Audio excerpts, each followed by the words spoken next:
नमस्कार दोस्तों, आइए जानते हैं छत्तीसगढ़ की 25 सबसे बड़ी खबरें सिर्फ 5 मिनट में। पर उससे पहले कमेंट करके जरूर बताएं ये वीडियो आप कहां से देख रहे हैं।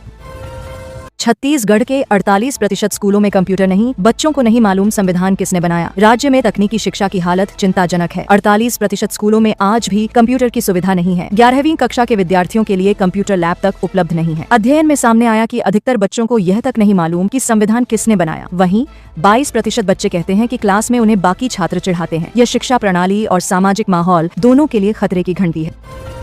रायपुर में तेज बारिश के साथ गरियाबंद, कांकेर समेत 17 जिलों में अलर्ट। छत्तीसगढ़ के दक्षिणी और उत्तरी हिस्सों में मानसून ने एक बार फिर रफ्तार पकड़ ली है। रायपुर सहित कई जिलों में तेज बारिश हुई। गरियाबंद, कांकेर सहित 17 जिलों में भारी बारिश का अलर्ट जारी किया गया है। मौसम विभाग ने आंधी और बिजली गिरने की भी आशंका जताई है। लोगों से घर से निकलते समय सतर्क रहने और प्रशासन की एडवाइजरी का पालन करने की अपील की गई है।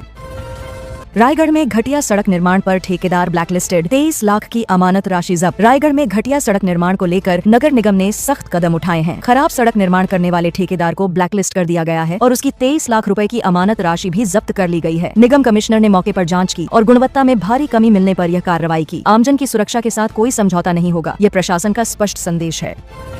भूमि अधिग्रहण प्राधिकरण के गठन पर सुप्रीम कोर्ट का आदेश, 2 महीने की समय सीमा तय। छत्तीसगढ़ में भूमि अधिग्रहण प्राधिकरण का गठन न होने पर सुप्रीम कोर्ट ने नाराजगी जताई है। कोर्ट ने राज्य सरकार को प्राधिकरण बनाने के लिए 2 महीने का समय दिया है। साथ ही चेतावनी दी है कि यदि तय समय सीमा में आदेश का पालन नहीं किया गया तो कार्रवाई की जाएगी। कोर्ट ने यह फैसला किसानों के हितों की रक्षा के मद्देनजर दिया है।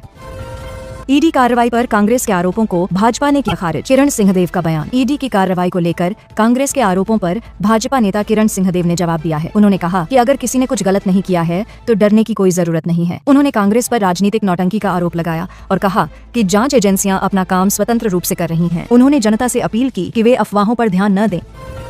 अपनी ही जमीन को बचाने 13 साल से भटक रहा बुजुर्ग, अधिग्रहण हाईवे से 200 मीटर दूर। एक बुजुर्ग अपनी ही जमीन को बचाने के लिए पिछले 13 वर्षों से सरकारी दफ्तरों के चक्कर काट रहा है। मामला उस जमीन का है जो नेशनल हाईवे से 200 मीटर दूर है। फिर भी अधिग्रहण की प्रक्रिया में उसे जबरन शामिल कर दिया गया। प्रशासनिक लापरवाही का शिकार यह बुजुर्ग न्याय की उम्मीद में थका हुआ है, लेकिन अब तक उसे कोई ठोस जवाब नहीं मिला।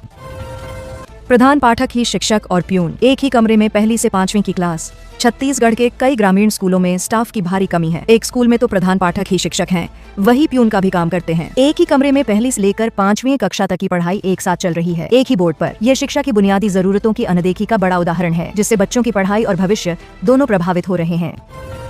महिला अधिकारी से 89 लाख की ठगी, सोशल मीडिया लिंक पर क्लिक करना पड़ा भारी। एक महिला अधिकारी को सोशल मीडिया में मिले एक लिंक पर क्लिक करना भारी पड़ गया। लिंक पर क्लिक करते ही उनके अकाउंट से 89 लाख रुपए की ठगी हो गई। मामले की जानकारी मिलते ही पुलिस ने साइबर सेल को सक्रिय किया है। यह घटना ऑनलाइन फ्रॉड के बढ़ते खतरे को दिखाती है और सबको सावधानी बरतने की चेतावनी देती है कि कोई भी लिंक खोलने से पहले सोचें। सावन में सड़कें बनी भक्तों की परीक्षा, विधायक के क्षेत्र की हालत सबसे खराब। सावन के पवित्र महीने में जब हजारों श्रद्धालु मंदिरों की ओर जाते हैं तब उन्हें सबसे ज्यादा परेशानी सड़कों की वजह से होती है। कई प्रमुख मंदिरों की ओर जाने वाली सड़कें बेहद खराब हैं। विधायक और पूर्व विधायकों के क्षेत्रों में भी स्थिति जस की तस बनी हुई है। हर साल यही हाल रहता है, लेकिन कोई स्थायी समाधान नहीं निकाला गया, जिससे श्रद्धालु परेशान हैं। रविवि विश्वविद्यालय में सभी छुट्टियां कैंसिल। एनएएसी टीम के दौरे की तैयारी। पंडित रविशंकर शुक्ल विश्वविद्यालय में अगले कुछ दिनों तक कोई छुट्टी नहीं मिलेगी। एनएएसी की टीम किसी भी समय निरीक्षण के लिए आ सकती है। इसी को देखते हुए विश्वविद्यालय प्रबंधन ने रविवार सहित सभी छुट्टियों को रद्द कर दिया है। अधिकारी और स्टाफ को अलर्ट पर रखा गया है। यह निरीक्षण विश्वविद्यालय की ग्रेडिंग और भविष्य की फंडिंग के लिए बेहद अहम है।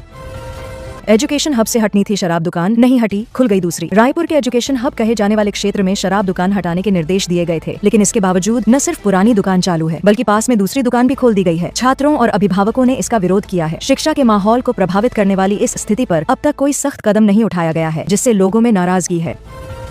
ऑनलाइन चाकू बेचने पर पुलिस की कार्रवाई, 5 आरोपी गिरफ्तार। रायपुर में ऑनलाइन चाकू बेचने के मामले में पुलिस ने बड़ी कार्रवाई की है। एक कुरियर बॉय, एक सिक्योरिटी गार्ड समेत 5 लोगों को गिरफ्तार किया गया है। आरोपी गैर कानूनी तरीके से तेजधार हथियार बेच रहे थे। पुलिस को सूचना मिली थी कि सोशल मीडिया के जरिए ऑर्डर लेकर ये लोग युवाओं को चाकू सप्लाई कर रहे हैं। अब इनसे पूछताछ जारी है कि हथियारों का इस्तेमाल कहाँ हो रहा था।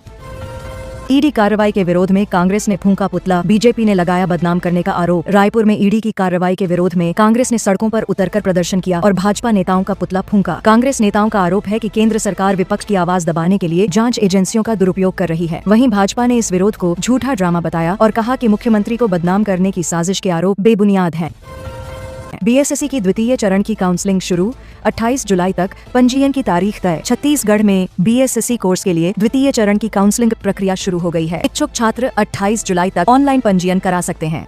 शिक्षा विभाग ने छात्रों से अपील की है कि वे समय रहते अपनी काउंसलिंग प्रक्रिया पूरी करें ताकि उन्हें बेहतर कॉलेज में प्रवेश मिल सके। यह जानकारी विभाग की आधिकारिक वेबसाइट पर भी उपलब्ध कराई गई है।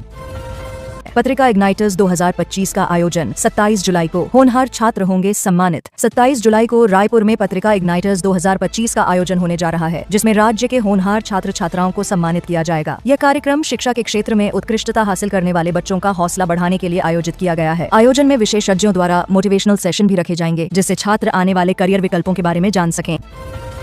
भिलाई में 5,88,000 की गबन का खुलासा, समिति प्रबंधक गिरफ्तार। भिलाई में सहकारी समिति से जुड़ा बड़ा वित्तीय घोटाला सामने आया है। समिति के प्रबंधक ने 5,88,000 रुपए का गबन किया और इन पैसों से एक महंगा आईफोन भी खरीद लिया। समिति की ऑडिट रिपोर्ट में ये गड़बड़ी उजागर हुई, जिसके बाद आरोपी को गिरफ्तार कर लिया गया है। इस मामले में अन्य अधिकारियों की संलिप्तता की भी जाँच की जा रही है। श्रमिक कल्याण फंड में 35 करोड़ की गड़बड़ी, कांग्रेस सरकार के समय का मामला। छत्तीसगढ़ में श्रमिक कल्याण फंड के दुरुपयोग का मामला सामने आया है। जानकारी के अनुसार कांग्रेस सरकार के कार्यकाल में इस फंड के 35 करोड़ रुपए का गलत इस्तेमाल किया गया। मजदूरों की भलाई के लिए बनाए गए इस फंड से निजी उपयोग और गैर जरूरी खर्चे किए गए। मामला अब जांच एजेंसियों के पास है और संबंधित दस्तावेज खंगाले जा रहे हैं। रायपुर शिक्षा विभाग की नई पहल, हर छात्र मां संग पौधा लगाएगा। रायपुर में शिक्षा विभाग ने एक अनोखी पहल की है। अब हर छात्र को अपनी मां के साथ मिलकर एक पौधा लगाना होगा। इस एक्टिविटी को स्कूल के प्रैक्टिकल नंबर से भी जोड़ा गया है, जिससे बच्चों में पर्यावरण के प्रति जागरूकता बढ़े। इस पहल को छात्रों और अभिभावकों ने सराहा है। विभाग का लक्ष्य है कि हर स्कूल से कम 100 पौधे लगाए जाएं और उनकी देखरेख की जाए।